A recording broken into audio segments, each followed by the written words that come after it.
Welcome back to the Sports Daily Early Look, where we take a deep dive into the form for the features at Ascot on Saturday, and there's two absolute rippers to look forward to this weekend. I'm Taylor Courtland, and I'm joined by Digby Beacham. A very good morning to you, TC. Really looking forward to having a look at these two features out there at Ascot, the listed Crawford and also the Group 3 Eurythmic. We won't waste any time then. We'll kick it off with that listed Crawford Stakes. Over the 1,000 metres, some of these horses kicking off a campaign towards a winter bottom ultimately. Taking a look at the market at time of recording, Red Can Man at $3.10 heads it. Acromantula $3.40, Baby Paris $4.80, and My Bella May at $6. As it is usually over the 1,000 metres, the speed map, all important. It looks like, for mine, let me know if you disagree, diggers, Acromantula leads, Baby Paris gets to the breeze. Red Can Man lands 1-1, Yes. Perfect run. Yep. Now, I'm not sure about My Bella May, possibly leaders back, but I think more than likely she's probably on the back of Man Crush, who gets leaders back. My Bella May 3 back the fence. Yeah, I don't disagree with what you said there, TC. The key thing there is Acromantula finding the top, because if he does so and kicks around that corner, as we have seen him do on many, many occasions at Ascot, he is going to take some running down. Yeah, absolutely. We'll get to him very shortly, but we'll kick it off with the form of Red Can Man. He's at the top of the market. At the moment, he's been racing really consistently. Just unfortunately, just hasn't been able to win in a very long time. Exactly right. You have to go back to 2021 in Melbourne when he was last successful. Since then, however, he's raced against some of the best short course horses in the country, and he hasn't been disgraced. It's just been more than 830 days, though, since he's won. In saying that, he gets a 5 kilo weight swing on Acromantula for their most recent 1,000 metre meeting in the Rock Magic Stakes at Ascot earlier this year, and he was only beaten or less than 2 lengths on that occasion. So it's a decided advantage he enjoys over Acromantula on the weekend. And for the fact that he hasn't won, he gets into this race, the set weights and penalties on the minimum, despite being the highest rated horse in the race. So everything, if you're a facts and figures man, you'll be having a punt on Red Can Man. Exactly right. You can make cases for Red Can Man, and a lot of punters have done. As you said, he has been really well supported thus far, and I dare say you can make a case for Acromantula as well, because he is the best 1,000 metre horse in this race, and a lot of good judges say when having an investment or trying to settle on a selection in a 1,000 metre race, you pick the best 1,000 metre horse in that race. Telegraphing my selection, I'll be with Acromantula. I think he's a different horse when he finds the front, he finds the rail. He's borderline a really good 1,000 metre horse.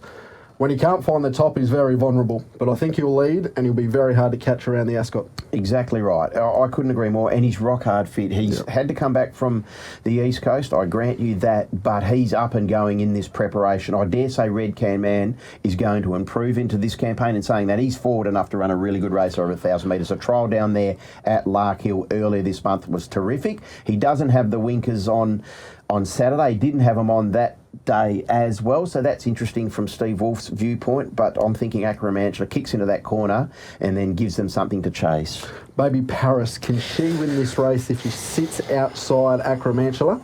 She did return to some really good form last start. Yeah, she did, and it was good to see her be really strong at the back end of 1,200 metres. She comes back to 1,000. She gets in well here, 55.5 kilos. I'm just thinking maybe at this stage of her career, 11 and 12 is better. My Bella May, the 2 trials before the first up effort in the Jolly Beggar gave us some question marks. How well is she going? The Jolly Beggar put a line through it. It was a shocking day. Yeah. I think you can excuse all horses on that occasion. She's since gone back to the trials. They trialled in fast time.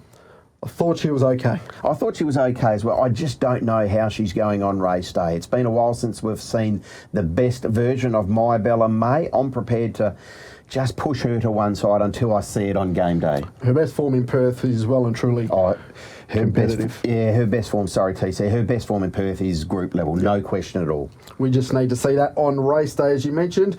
Can you make a case for anything else that we haven't gone over there as a winning chance? No, great to see Hot Said back. I'm thinking Go Forward is capable of running a race as well, but I thought the market was bang on here in regards to Red Can Man and Acromantula. Absolutely agree with that. So flipping the page, race number 8 on the program at Ascot on Saturday is the Eurythmic Stakes at Group 3 level over the 1,400 metres. And at the time of recording, $4.60 Fanta at the top of the market, Valor Road at $4.80, Bustler at $6.50 and Carly's Karma at $7. Taking a look at the speed map here, I think it'll be a pretty popular opinion that Fanta gets to the top. Leads, 1-1 for Valor Road. If he gets there, he'll be hard to beat. Bustler probably has to go back and sit in the 3 wide train.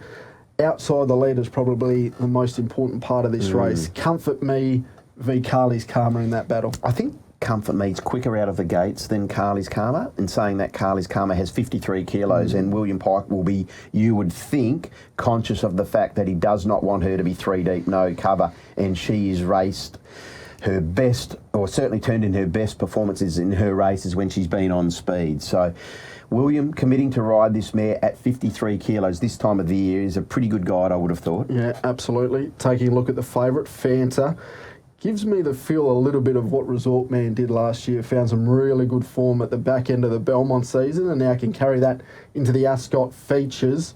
I think he'll find the front, and I think what Brad Parnham will look to do is at the 600, maybe even earlier, really up the tempo and break the field apart as they turn for home. Yeah, you can understand why. And the interesting thing is he going to be really strong in this grade at the back end of 1,400 metres? This is a really stiff test for him. He was beaten in the Idyllic Prince by Valor Road. Now, Valor Road in that race, 59 kilos, naturally underweight for age conditions. He drops 1.5 kilos under the conditions of this race to 57.5. He's a proven weight for age performer, is Valor Road, and you're right, I think he gets that 1-1 spot, but he'll need to gun down Fanta. Can he? I think he can. Yeah, I think he can. This is a really, really tricky race. The market has an open affair, and you can understand why. And I dare say opinions regarding the composition of this field are going to be varied.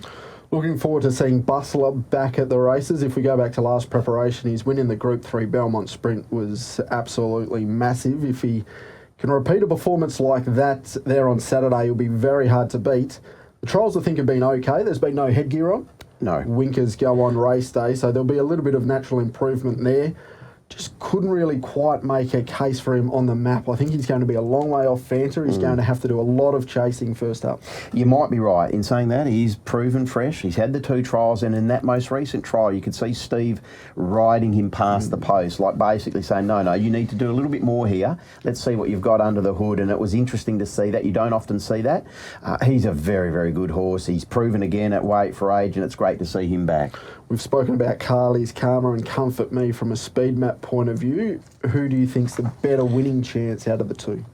I'm thinking Comfort Me, if Comfort Me can get outside Fanta, because he's a fresh horse. The 2 trials have been terrific. We spoke a little bit earlier about My Bella May. He trialled every bit as well as her, maybe even a little bit better, given he's resuming at 14. Again, he's a horse, though. It's been a long time since we've seen him celebrate a victory, but in saying that, he's proven at Group 1 level. Yeah. Not all these horses in this race are. Yeah, absolutely. If Carly's Karma can get back to some of her best form this time last year, carrying 53 in a race like this should be awfully hard to beat. Now, I mentioned it last week. I'll give you $100, figurative dollars, each week. Yes. You can spend it on one race, both races, split it up, use it all on one horse. I spent it on Oscars last week. Went well, you got it back. I got it back to reinvest. Do I get 200 this week? Look at the positives. Someone else can give you the other 100, sure. Absolutely. How are we playing the 2 features at this early stage at Ascot Saturday? Well, I'll have 50 on Acromantula, thinking he leads around the corner and he's rock hard fit, therefore he's hard to run down. And I'll have 50 on who I perceive to be the map horse in the Group 3 Eurythmic, that being Valor Road. Absolutely. Good luck. I'll keep it pretty simple. Just $100 straight out. Acromantula in the Crawford finds the top and hopefully very difficult to catch. I'll be betting with Tab Touch and as always, doing it responsibly. You win some, you lose more. For free and confidential support, call the number on the screen or visit the website.